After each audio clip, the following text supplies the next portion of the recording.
Hi, welcome to the Indie Lounge. I'm your host, Mandy Del Rio, and today we are on set with Nicholas Sutton Bell. He's an illustrator, artist, filmmaker, man of adventure. And Nick, thanks so much for coming on. My pleasure. So we're going to talk about you, we're going to talk about your career, we're going to talk about what you do.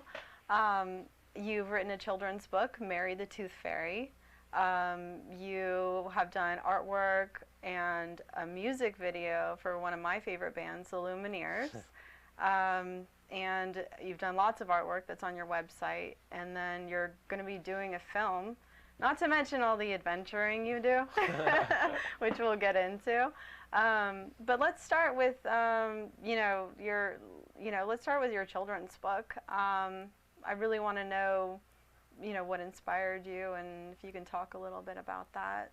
Yeah, it was, I went to school for illustration at the Savannah College of Art and Design, and I was really bad at it. I think like once you start seeing like there were so many talented kids, and once you start seeing that, you get like a little insecure about like what you're making. And there was this publisher, Red Signet Press, that had a deal where anybody who wasn't published and was willing to write and illustrate their own book, they would give them a book deal. So I would like tell all the kids at school in my class, I'd be like, oh, you should do this because it's awesome and like you get a book published and it's super great. And they were all like, no. I think one of them did it and she got it, but yeah, it was like junior year I heard about it and I was like, you guys should totally do this because you're so amazing and whatever. And then it came time to graduate, and I really didn't know what I was going to do, so I was like, well, I'll just apply to it, because we had a bookmaking class where I'd kind of like roughed the concept out for Mary the Tooth Fairy, which is about a kleptomaniac finding her place in the world. So that's original. I guess. But it's like it's told through like the American myths. I mean, you got Santa and like Mother Goose and, or the Americanized version of all these different holiday things, the stork and everything. So it's like everybody, Sandman, like everybody makes like a cameo. And I just want to like pack as much in as I possibly could to a children's book and just make it really different than like, balls and shapes and stuff like that. I want to like characters and character development. And, I mean, it's cool, and the artwork is fantastic. Thanks. What are your influences as far as in this particular book, your artwork? And I mean, I think it's like, honestly, well, that is, I don't know. I think in general it's like Bill Watterson was a huge influence, like Calvin and Hobbes. I can see, that's what I was trying to figure out. Well, he's great. There's like the classics. Inspired, yeah. Yeah, and then like Norman Rockwell, Mobius, all the guys that are just phenomenal that you see like all the time. I think you can't help but be influenced by them. And then like your classmates as well in school, like you're just like feeding off, and people are giving like it in my work. Like we're always like kind of influencing each other, and like design is just yours, and it's weird. It's like everything's kind of a summation of like everything you've experienced in life, and the people. I don't know. I feel like I'm talking a lot. You're supposed to. It's our interview. Please, you do the talking. It's like the nervous thing. The pressure off me. Go ahead. No, it's fine. So it was part of the assignment, I guess, then to try to do this, and then. Well, so no, I mean, it was like I went home from school, and my sister, who's 16 now, she came home from the hospital on my 16th birthday.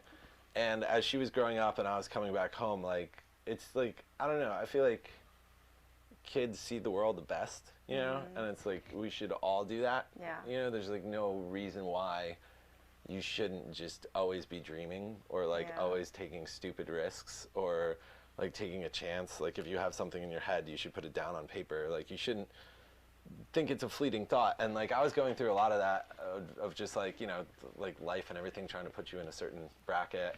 And I had this amazing little sister that I mean, now she's 16, there's like Facebook and Instagram and Twitter or whatever, but like when she was growing up, she would ask all these really intriguing questions. Like she was like, how does the tooth fairy get around? And I drew a crotchety old lady on like a rocket, just like going nuts, just because I wanted to like impress her and like show her how I thought it was. And then that kind of, I brought that to class for the concept of we had bookmaking class. Yeah. And my teacher was like, "That's cool, but why don't you make it like a younger tooth fairy?" And I was like, "All right, who do I know that's younger and cool?" And it's actually based off my girlfriend in college, who was a raging kleptomaniac, but like an awesome girl, and she inspired me to no end. So it's kind of like just, I don't know, I'm really inspired by like women, you know? Does that sound weird? I don't know if that sounds weird. It's just like, I'm really having a little sister, and like, I don't know, they're more interesting to me than guys who are like break and smash and you know, I don't know. It's like, to me, I think female characters are just like, because I don't understand the female psyche like at all, you know? And it's like, a lot of my work I feel like is based around that, having a little sister and like trying not to be preachy, but like learning lessons and hoping she discovers the right way in life. That is so cool. You know? Yeah, absolutely. I think that's awesome. That's really cool. Jess. What's that? That's her name, Jess. Oh, cute. I feel like she'll see this at some point. Yeah, well, shout out. That's cool. Now you can get this on Amazon, Barnes & Noble. Yeah, it's on all those sites. It's pretty old, actually. There's like, you can get it on like Amazon, Barnes & Noble, all that stuff, and then it's like sold out at the distributor level. Like, so I don't know, like you can't like buy it in a bookstore or anything like that. So it's good, you know. That's really a good problem to have. Yeah, it's like what? So if any publisher sees this and wants to have me do my next one, I'm totally down with that. All right, cool. And then was this the one where you got the news when you were in Spain? No, that was, yes. Didn't you say something about like when you were in Spain? No, so when I was graduating. I gotta get to Spain. Cool. Yeah, you want to drop the story and boom.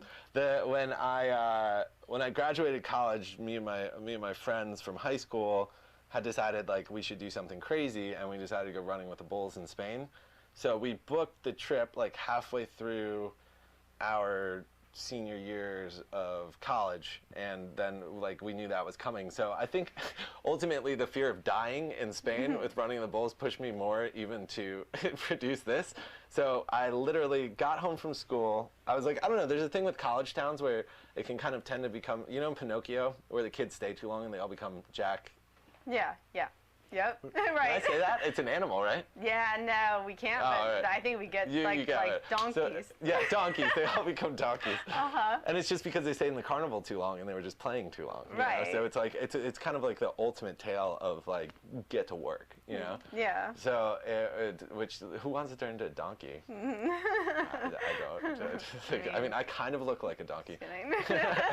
But, no, so, totally, this is like, down paths that I shouldn't even be going. Oh no, that's okay. You know, let's take a break because good. I'm getting the wrap up sign from Luna over there. Right. But when we come back, so we're going to take a short break. But when we come back, we're going to talk more with Nicholas about bull running, skydiving, and the Lumineers. So please stay tuned.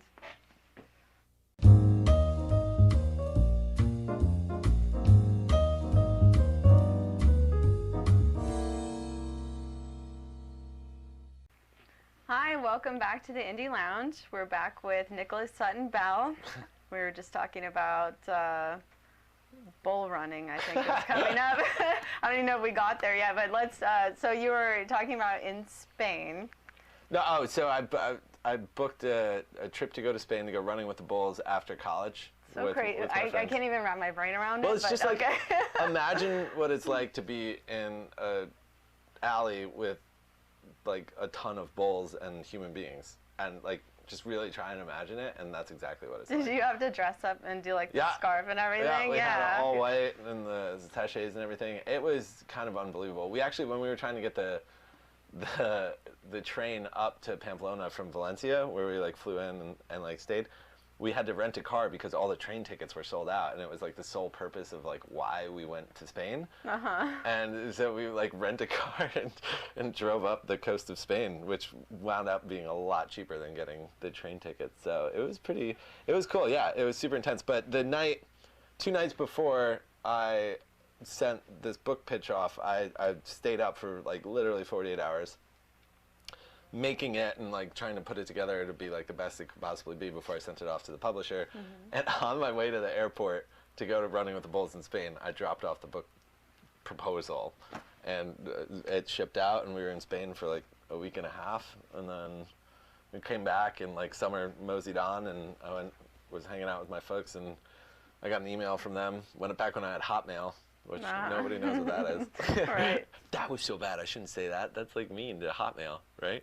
That's like so bad. I don't mean. I loved my Hotmail account. It was so good. But then it got hacked. But anyway, so and then I got an email from the publisher, and they were like, "We're gonna do your book, and can you flesh it out a little bit more?" And then it's like that, oh my God moment where you're just like, all right, like I put myself out there, and somebody wants to take something from it. I gotta do it. Fantastic. That is so cool, and it's like totally just paid off. And you left a mark. It's awesome. Yeah, the amount of people that come up to you after you do a children's book and say, "Hey, I want to do a children's book," is unbelievable. Like it's just like so many moms, and and I always just say, like, just do it. Like, with anything in life, like you just have to make it. I know. Like you were saying with your ornaments and stuff. Yeah. Like it's like just make, or the show. Like just doing stuff, and then hopefully it hits. And if it doesn't, you just keep hitting the wall. Just keep going. Yeah. Like my mouth. The time's gonna go. The time's gonna pass anyway. You might as well try to make it happen. Yeah.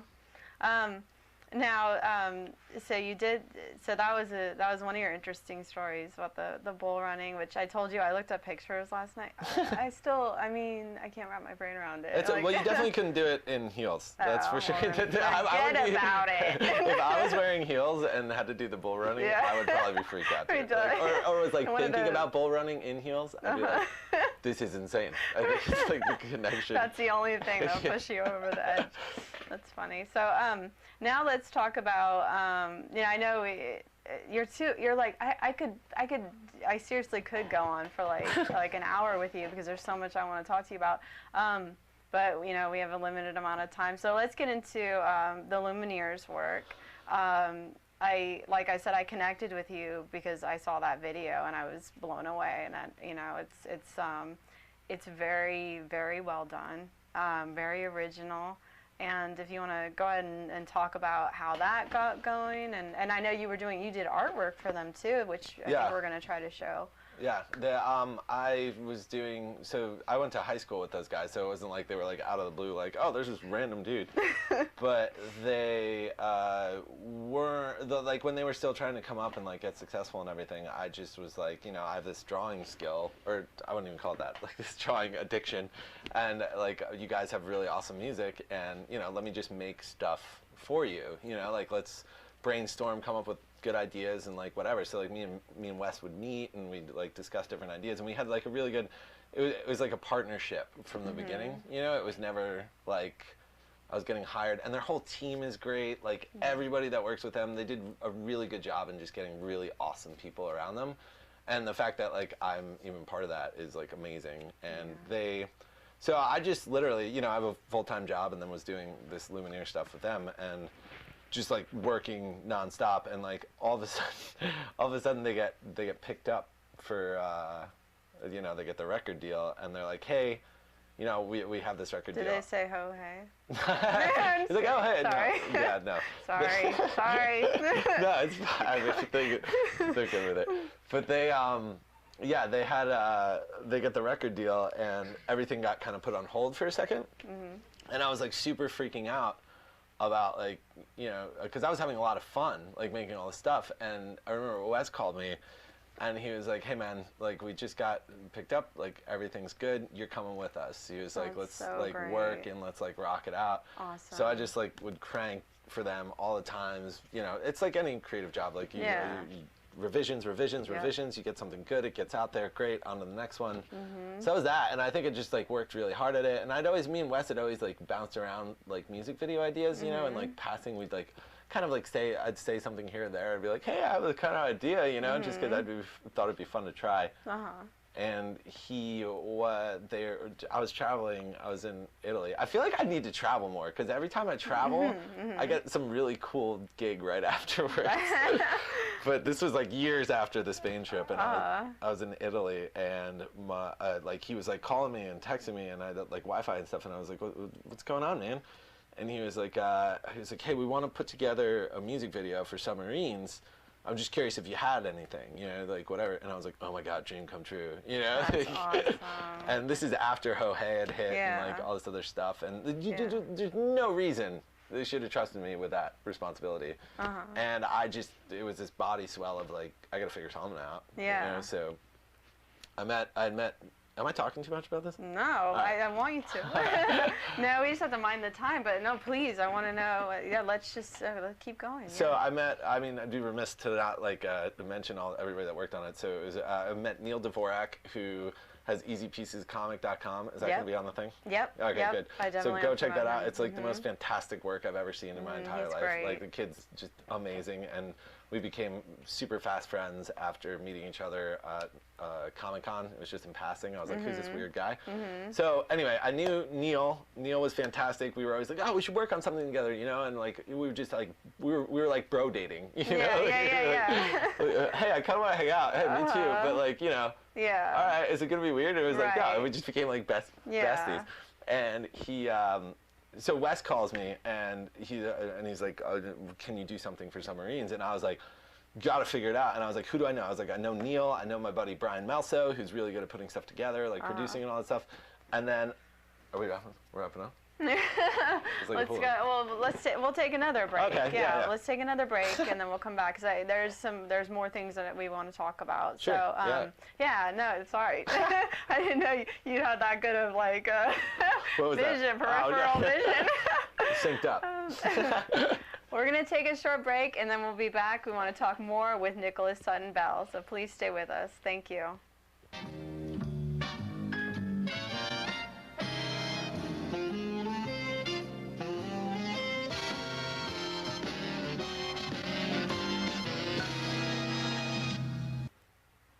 And we're back in the Indie Lounge. I'm your host, Mandy Del Rio, and we're back with Nicholas Sutton Bell. Where were we? Let's continue. We were talking about your work at the Lumineers.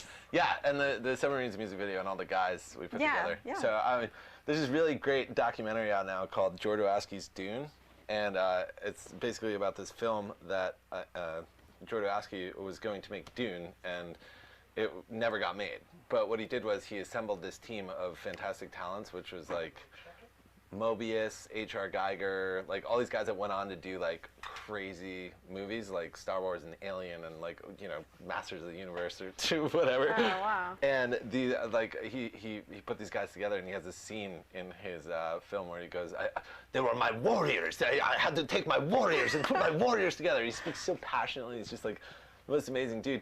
And that's what I did with that video was I put together like the warriors, you know? It was like Neil and Brian Melso, producer, and then Michael Oceans, who actually hired me for another project that I animated for him that he was the director on. And I saw what he was doing with my illustrations in his project, and I was like, hey, I can't believe you did that. Like, we could do this video. Are you in?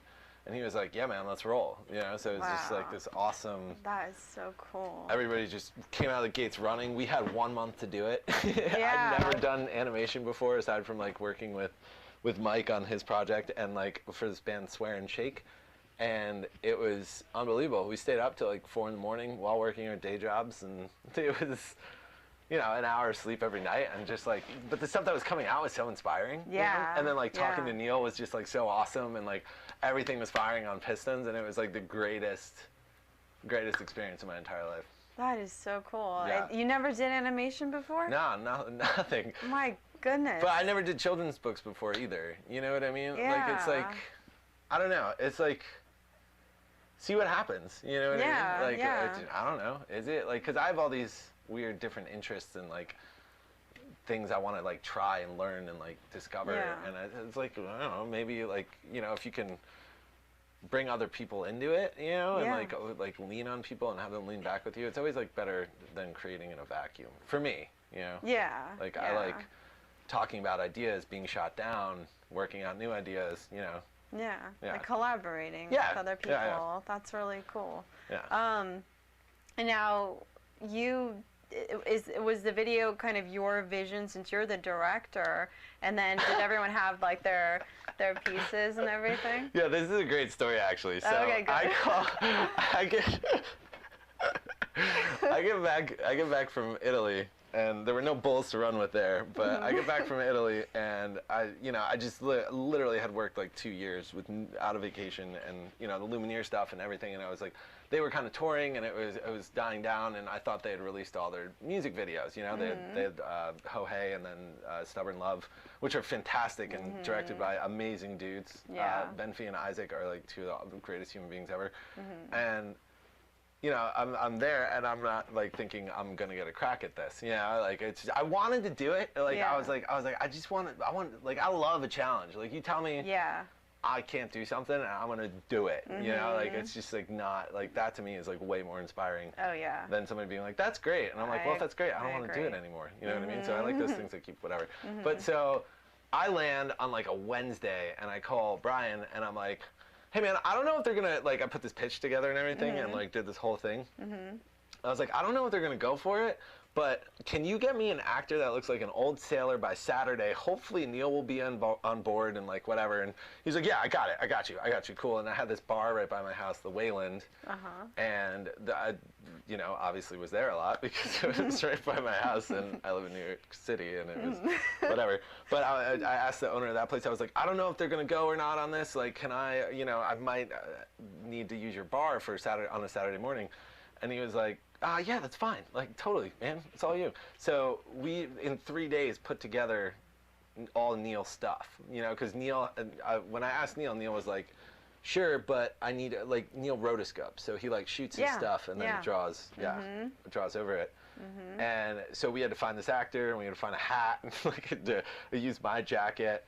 And we get there, and Brian has the lights and the camera, and like Neil's there, and I'm there, and like it's Saturday morning at like 8 o'clock, and we'd all just worked all week, and it was like, and and we get there, and Lou's there, the actor Lou, who's just like the greatest dude ever.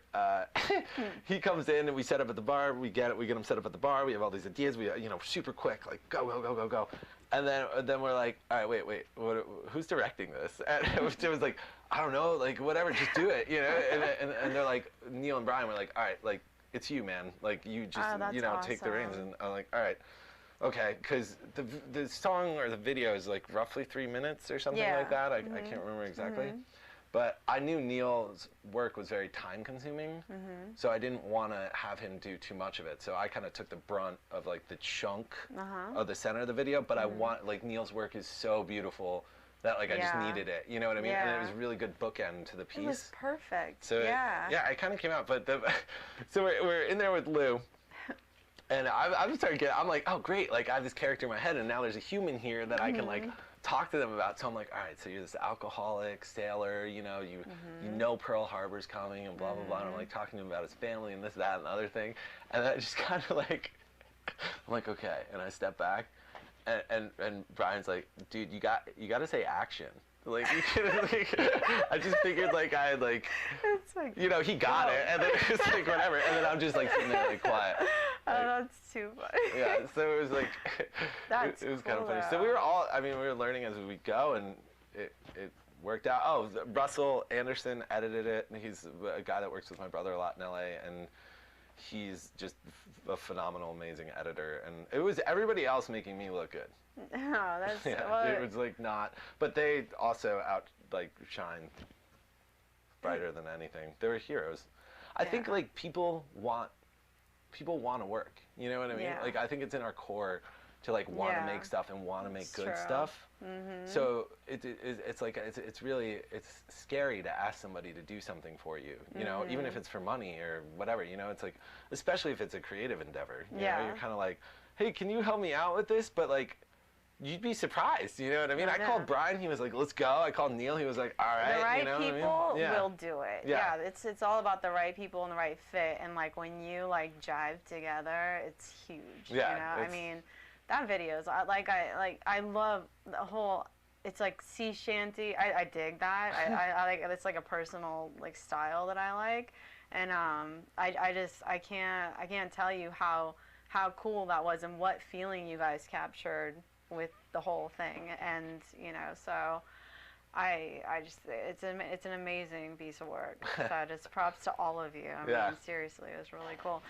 We're going to take another break. All right. And then we're going to come back and do some more talking. So please stay with us. You're watching the Indie Lounge. We'll be right back. Thank you.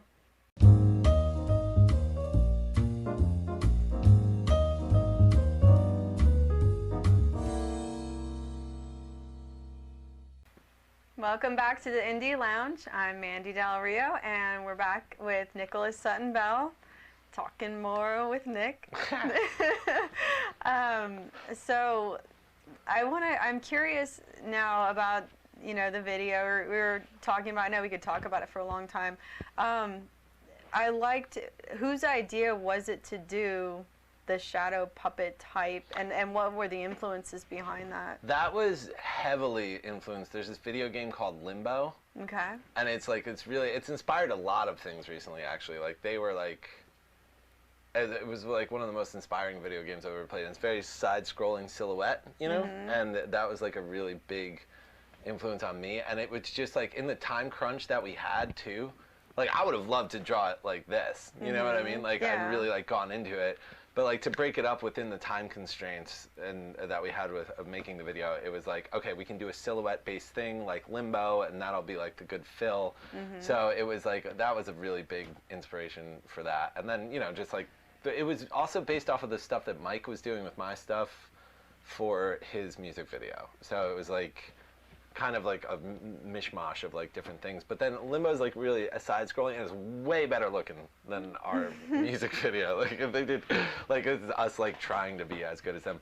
But we, but they had side scrolling, and I thought it'd be fun to like kind of switch up the angles and stuff, and like you have overhead shots, and then like we also incorporated my friend Kyle McCullough, his illustrations into that middle segment as well. So at this point, there's a point where the diver is revived by a family, and the family is illustrated by his family after he gets like falls to the ocean, and that's all illustrated by Kyle McCullough, who is just like, that kid like is unbelievably talented. Like, everybody's so much more talented. Like, they're all like, everybody's so great. Just across the board. Yeah, I mean, you put the Warriors. Yeah, that's your Warriors. The Warriors. I need my Warriors.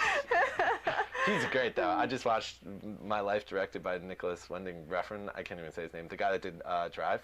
Yeah, okay. His wife made a movie about him making Only God Forgives, or whatever, the Thailand movie he made. And it was just, he's good friends with Jodorowsky, and it's just like, you just want to like know what it's like to be in the room with those two guys. Right. It was amazing, but it was a really good view into the creative process. That is so cool. Yeah, I mean, it's like I said, it's that team when you get that team, Yeah. And it's also like, a lot of it is doing the work, like realizing the work you've done already to get to that point. You know what I mean? Like, I did a children's book. I was working and drawing for a living. I was, doing all these other things, and I got to, like, in my job where I'm like managing artists. You know what I mean? So it's like, you have to learn how to talk to people and get like a creative vision out, and like not be insulting but be inspiring, and like, like there's something to be said for just like we have some managers that are very much like, nah, and it's like, or you'll get a freelance job where like, nah, and you're like, man, that doesn't make me want to make anything good for you. Yeah, you know what I mean? I know. I'm like, fine, rah, I know, you have to, but like, it's, you have to, personalities, and know how to draw them out. Yeah, that's what a good director does. That's what directors do. They have to. So that's kind of like what, if you're learning to do that, or you have done that, it's like such a good quality. Because I know artists can disappear from the world, like, speaking for me personally, but, it's good to get out there and have to work with other people and do this stuff, and not be judgmental, or not have them judge you.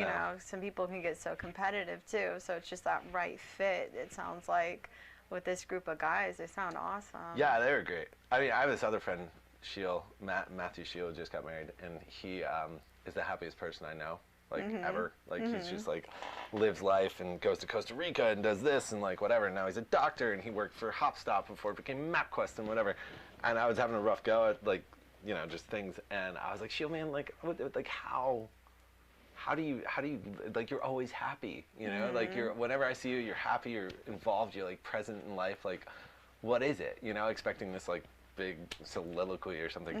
And he just like taps me around my chest and he goes, he's like, he's short, he's a lot shorter than me, he's just like, the gut, man. He's like, I always trust my gut. And he's like, when it was time to leave this, I left. When it was time to do that, you know, and when there's the right people to work with and be around, like, you just do it, you know? Yeah. That is so cool. That's great advice. Yeah, and from totally a guy with an amazing life and wife. And valid, yeah. That is really cool. Well, so have you gone to, okay, I kind of want to know, like, about you. So you grew up, well, like, you know, and the man and the artist, the Hemingway of that would be awesome. Children's books and no, I mean, I don't know. Like, I'm gonna put that on something. The Running with the Bull. I told you when I first talked to you, I'm like, you're Hemingway. Hopefully without like some of his later in life issues. Exactly. Yeah. I will not buy a shotgun, Mom. So, he killed himself. Of course. Well, yeah, I do that. I guess we had to clarify that. Yeah.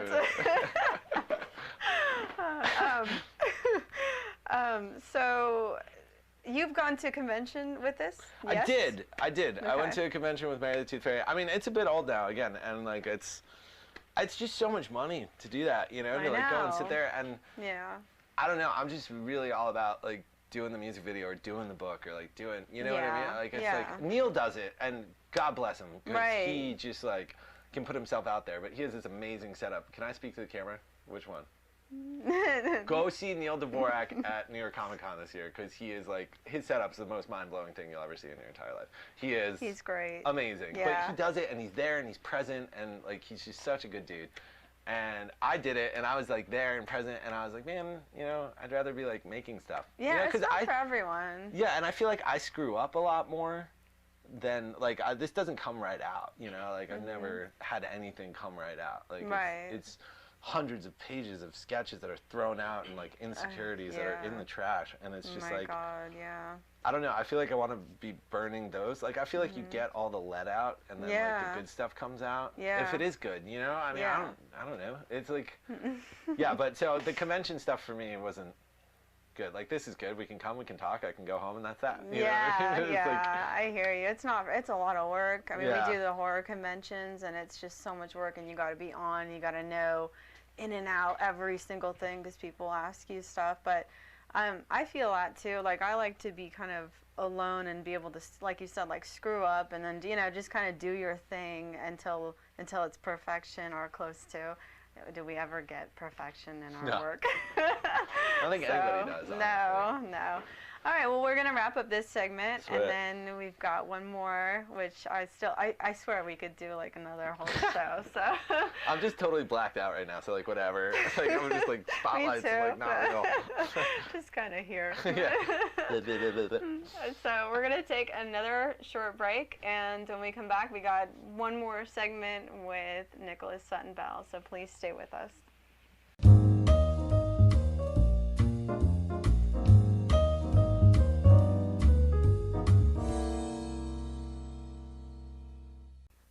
We're back with Nicholas Sutton Bell on the Indie Lounge. So, Nick. Whatever. Let's talk about your next movie. Now, are you shooting this in April, correct? Or we're gonna shoot in April. It's called Brian the Great. It's about a little boy that lives in a magical antique shop, and his misadventures in the antique shop, and all the trouble he gets into, and his uncle Alistair, who we have cast all these parts, and hopefully once it shoots and it comes to life, that guy's going to be in it. It's the King of Nowhere. He's kind of like this amazing prop that I had built by this guy, Jacob Peterson, who is a sculptor. Am I doing this right? Yeah. Okay. Yeah. He's a sculptor in Sweden, who I sent him a drawing, and he sent that back, and it was just like this really fantastic exchange, and he was making that. Well, that rules. See, I told that joke again. I had to get it in there. That is good. King rules. So I'm sorry. And then what you were saying, I didn't mean to cut you off with my joke. No, that's good. Wait, let me say the King of Nowhere, and then you say. He rules. So let's talk. What is it? You said it's. Okay. Let's go back to what it's about. Kid in it. You said it's going to be a mix between. Oh yeah. So the pitch for it is it's the never-ending story meets Indiana Jones, and then you asked. Yeah, because to Raiders me, Temple of Doom. Okay. I know. I'm the only one that thinks that. I get into that discussion all the time. And then you said you like The Last Crusade. The Last Crusade was the best, and I went to that with my father. And he took me to see that in this old theater in Sutton, New York. And he's a big movie buff himself, and he, like I was saying, is the Hemingway. Is the like, actual Hemingway. He's like, and I'll do my dad impersonation. Nick, I mean, it's ridiculous. You gotta, I don't get it. And he's got a cigar, and he's like, he's Hemingway, and he's so quick to get his hands dirty and like have an adventure and have some fun, and he's just like the massive influence in my life. He's just such a hero, and I enlisted him to help on this project, and he's just shown up and been so supportive, and we've been building things together, and it's become this weird like father-son bonding thing, along with like the, building a set for a movie with a giant 8-foot by 8-foot grandfather clock. Yeah, I saw the pictures, and I'm going to try to put it, I'll definitely put it on the online interview, but hopefully we can get it on the TV one too. Yeah. Because that set is gorgeous. Like, it's so just pretty, and I know you said you shot it, right? You photographed it, and it's just, I love the lighting and everything, so I'm curious, like, what are you going to do with that set? And I know you don't want to give away too much of what you're doing. Well, with the physical set, we're going to throw it out, like, when it's all done. Like, well, yeah, but I mean, like, what do you, for like, the... So like the movie? Yeah, with the movie. But again, it's like the making stuff thing, It's like, I don't really care. So the thing not that I don't care, I mean, totally care, but it's more about learning to let go, with like kind of everything, like things you can't control. And that's what I really like about this whole like production process, is that you're like building these beautiful sets and elaborate props, and then like you shoot them for a bit and then they're gone. I know. It's yeah, like, it's true. It's kind of really therapeutic in a way to be okay with that, like not holding on to like things. Once you're done, it's kind of like the closure. Yeah, there's there's. Well, now the set, are you lighting it that way too? Like, no, I haven't. That was just. I'm putting what I'm doing for it. No, it's fine. The photos that you're probably going to show are the only photos that you have. Right. They are. I'm putting together a pitch packet, so it's basically I'm making another one of these for the film. Yeah, great. So I want to get like funding and stuff from like investors and things like that. So I'm trying to put together and like the right creative, my warriors, Jodorowsky said. Get the right warriors on it. So like, when the crazier your idea is, the harder it is to get people on board. So I've just been like trying to be like every step I'm like building more and more and more of just like making it happen. And my friend Brian pushed the button and was like, let's make this, I want to do more stuff with you. Come on. It's great. So I'm like, okay, so here I am, and just making it and like showing it to the right people. Hopefully that will get on board, and you get your next set of warriors to go to battle, Yeah, exactly. So it's just kind of running at a brick wall at 100 miles an hour, and not knowing what's going to happen. Yeah. And sometimes it breaks, and sometimes it doesn't. Like I have countless things that just broke and fell to the ground, Yeah. And this might not, who knows? You'll never know until you get out there and you jump on both feet and dive right in. What cliches can we say? So no, that's really exciting. You have all the characters and all. Yeah, it's written. It's ready to go. I've been aging his tool belt, which I have in the car, for the whole winter. I like left it out in the winter and like burned it and everything. So it's cool. Like I'm like I like learning things or like trying to get things. So I'm like kind of learning how to make props now, and it's fun. It's just like whatever. It's way more fun than being hungover on the couch. Yeah. Like you're like just being lazy. Like, I don't know. Some people like to be hungover on the couch. No, that's awesome. Yeah. Absolutely. Now where can people go to learn more about, I know what I wanted to talk about. Your artwork on your website. Tell people where they can go to your website. It's www.asuttonparade.com. I don't. Where's parade come from? It's just like we're all parades of people, and you're all guiding all these different voices. I like it. And it sounds fun. Yeah, your parade, Mandy parade, like that's right. Parade. But, yeah, so I don't know. It was that, and nickbell.com just sounded really boring. And Nicholas Sutton Bell is like way too much, so A Sutton Parade. I like it. Yeah, it's cool and it sticks out, but it's like, yeah, it's awesome. That's awesome. Like, I think I use it for like Instagram and all that stuff now. Yeah, and you're on Twitter. I'm not on Twitter, or I might be, but I don't use it. Oh, well, I guess I'm just following an empty account. Yeah, I probably should. If I used Twitter, I'd probably get in a lot of trouble. Okay. All right. Well, so we can go to your website, and on your website, I noticed all this artwork, and a couple of them really stood out. The Adventure Time. Oh, the tribute thing? That was so cool because my daughter is like, we watched that show together. I love that show. I mean, as an adult, I'm like, that is one of the funniest shows I've ever watched.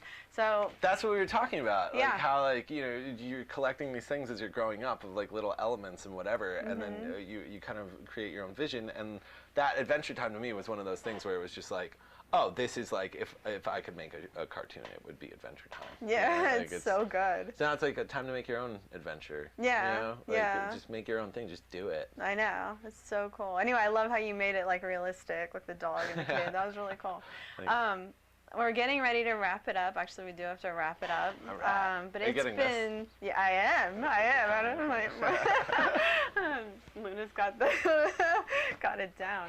So, thank you so much again for coming today. This has been so much fun. Yeah, I had a blast. Me too. And we'll have to have you back on if you want to come on at a later time. This was so much fun. Yeah, it was awesome. Yeah, so thanks a lot. And yeah, everyone check out Nicholas Sutton Bell, A Sutton Parade. And yeah, if you Google him, he comes right up. It'll fill in the Google bar. So he's easy to find. Well, that wraps up our interview portion for today, unfortunately. But fortunately, we are going to be back in the studio next with our horror nerd, Todd Staruch. So stay tuned.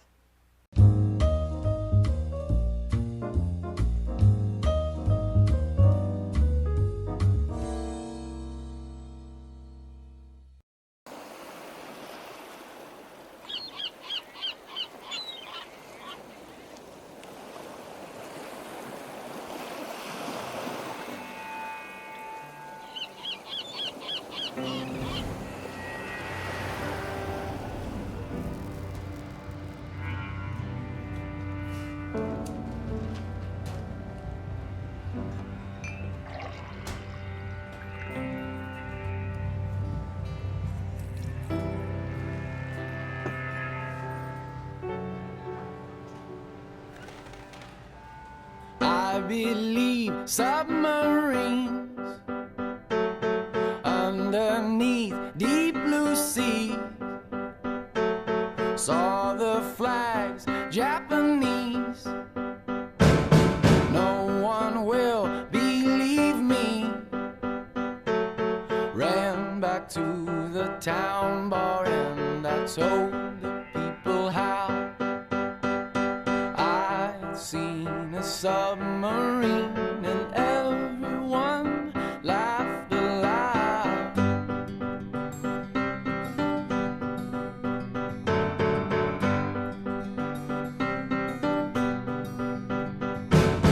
I did spy a periscope, dead of night on the eastern coast. The police made them jokes.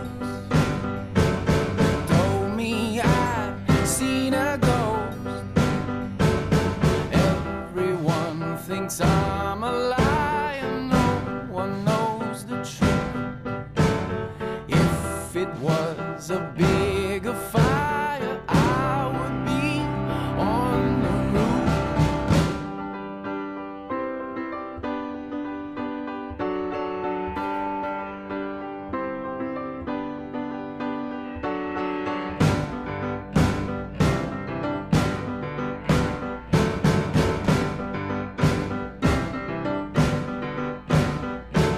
Ships will rust in Baldwin Bay. No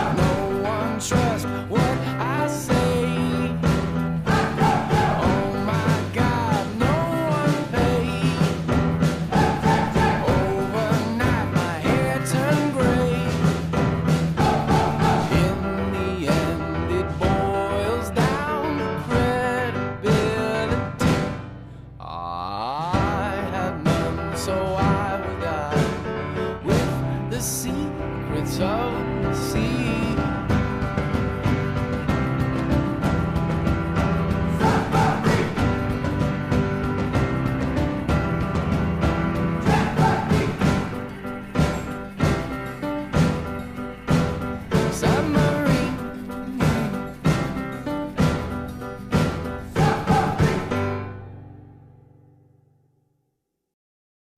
Just like Coney Island candy,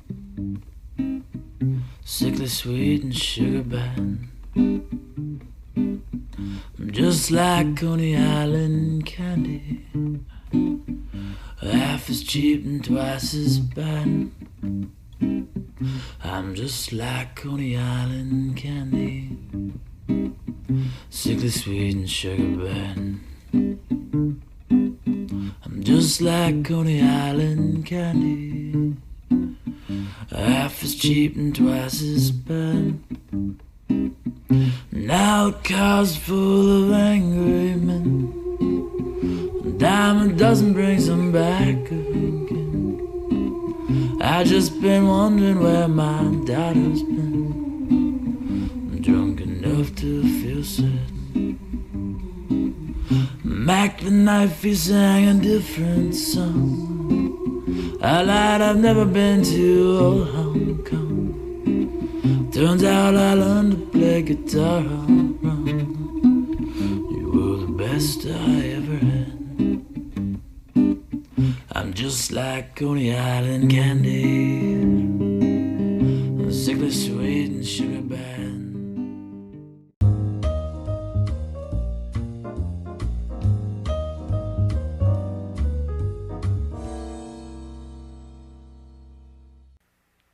Welcome back to the Indie Lounge. We are now joined by our film reviewer, Todd Staruch, the horror nerd. Hello Hey, again, Todd. Mandy. Hello. I'm not quite sure how to follow up that interview.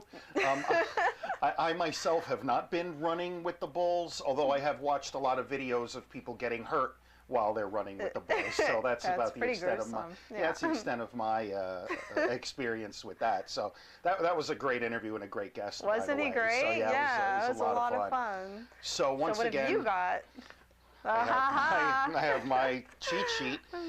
Again, I can't remember anything anymore. But so today I want to talk about it's actually a series, a web series of short films called In Fear Of. And In Fear Of was created in 2012 by writer, producer, director Scott W. Perry, local filmmaker, a very good friend of mine. And the goal was to be reminiscent of The Twilight Zone, The Outer Limits, and sort of those anthology series that we all grew up with and all love. I myself am a huge Twilight Zone Me fan. too. So Yep. when I found out about it, I was intrigued. So what Scott did was he opened up the idea to a lot of directors and writers and said, pick a fear, any fear that people might have, and we're going to write and produce and direct a short film about it. And first of all, right out of the gate, I think that's an awesome concept, because fear of itself, I mean, is what horror movies are based on, is what scares you. Yeah. Little did I know that there were so many obscure fears that I never knew existed. So there are some of the episodes are based on sort of well-known fears, but Scott wanted to get away with that and go with some of the more obscure ones, and hence my cheat sheet, because for example, selenophobia is fear of the moon. Who knew that was a thing, like that, other than maybe a werewolf, you know, who could be afraid of the moon? Or monophobia, fear of being alone or being lonely. Again, you know, a lot of people are afraid of spiders, so arachnophobia, well, that's a little too easy. There's been 1,000 movies with spiders, so to go off the beaten track. So I want to say there's a little over, maybe almost 20 episodes at this point. And like any anthology series like that, I find that some were better than others. There weren't any that I hated. I don't want to give any of it away. But there were some of my favorites. Now, one is agoraphobia, which is a fear a lot of people are aware of, and it's sort of fear of leaving the house or fear of other people. It was written and directed by another good friend of mine, Rob Broadmerkle, and it stars Ann Bobby, who, if you know who that is, she was in the star of Clive Barker's Nightbreed. Oh, So okay. a well-known horror actress. And that's sort of the appeal and power of the In Fear Of series, is it attracts big-name talent. So it's a great episode with Anne. Again, very reminiscent of the Twilight Zone, someone who's afraid to leave their house and what transpires within the confines of her house. And another good one, an episode which is actually up for a couple of Rondo Hatton Awards, which are very prestigious, is Glossophobia, which is fear of public speaking, which a lot of people don't know is that ranks higher than fear of death on sort of what are more people afraid of. Oh my gosh. And a lot of people I are believe terrified that. of public speaking. Yes. And it was directed by Scott W. Perry himself and stars Debbie Rochon, who's a huge name in the indie horror film world. And that was one of my favorites. And another really good one is Toxophobia, which is fear of being poisoned. I thought maybe only the old kings of England were afraid of that, but apparently it's a real thing. People start to believe that their spouse or their boyfriend or girlfriend is actually trying to poison them. That's so crazy. That was written and directed by Thomas Norman, who is another local indie horror filmmaker, and it stars the up-and-coming Kelly Ray Legault, who I've heard of her. yes, Yeah. she has been in a lot of things lately. She was just in Painkiller, which is a great horror short, and she's one to watch out for. And another one of my favorites, and it might be my favorite in the whole series, and I'm going to botch the pronunciation, but Dysmorphophobia, fear of deformity, and it stars Heather Drew, which is another well-known name in the indie horror world, and another good friend of mine. And that one was written and directed by Scott himself. And there is a well-known Twilight Zone episode called Eye of the Beholder, which sort of deals with what is beauty, what do people find beautiful, and I don't want to go into too much detail to ruin it, but when you watch the episode, you'll know, you'll see exactly Yeah, because I where love that that came one. from. Is that with Ellie Mae, right? Was Yeah. That, yeah. And it's a lot of people's favorite. And Yeah, it's it's great. definitely one of mine. Uh-huh. So just a couple more of Gerontophobia, fear of aging, starring Susie Lorraine. Great episode. You know what happens. You know, as we get older, a lot of Hollywood actresses seem to be terrified of actually getting older, and some of the horrific plastic surgeries that they subject themselves to. Yep. And I like that one a lot too. And then the last one that I sort of really dug is called Marinthophobia, fear of being bound or tied up. I'm not quite sure who would be afraid of that, you know. I think there's something wrong with you if you're not afraid of that. Really? Tell me more. I don't know. Oh wait, that's another. This is a family program. Yeah. This is so that one was really good. So these are all webisodes. They're available on Vimeo. If you go to www.infearoftheseries.com, there's the list of all the episodes and where you can find them. Great. I encourage everybody to check it out. It's getting more and more popular. I mean, Jeremiah Kipp, another big name in indie horror, directed one of the episodes. And just sort of having all these different filmmakers with different styles and different techniques come in to do the episodes, it just made the whole thing amazing. I'm a huge fan of it. That's great. Well, how many, I know it's a web series, how many broken eyeglasses do you get this? Overall, I'm going to give the series 4 out of 5 broken eyeglasses, just because I love the idea. I love the concept. It's a great idea. Again, look, some of them I didn't love as much as the others. I mean, you know me, I never hate a film or say hate anything. Right. But I do like some of them a lot better. The ones I spoke about are definitely my favorites. And I think everyone will find what their favorites are, just like the Twilight Zone. Yeah. You know, there's episodes everybody talks about. Yeah. And I think it'll be the same way with In Fear Of. That's awesome. Well, I can't wait to check it out myself. You so, should. Yeah, absolutely. So you gave the website, and then where can we find out more about you? As always, the viewers can go to my website, www.horrornerd.net. And I'm such a social media whore. You can find me all over Facebook. Okay. Just look for The Horror Nerd. And you can also find me personally on Facebook. I love interacting with everybody. Yes, and you're good at it. Oh, thank you. So we're going to wrap up today. Thank you so much, Todd. Of course. And that brings us to wrapping up another episode of the Indie Lounge. Thank you so much for joining us. And if you want to find out more about the Indie Lounge, you can go to our website, www.indieloungetv.com. Follow us on Twitter at Indie Lounge TV, Facebook, Indie Lounge TV. And that wraps up. So thank you so much for joining us. See you next time.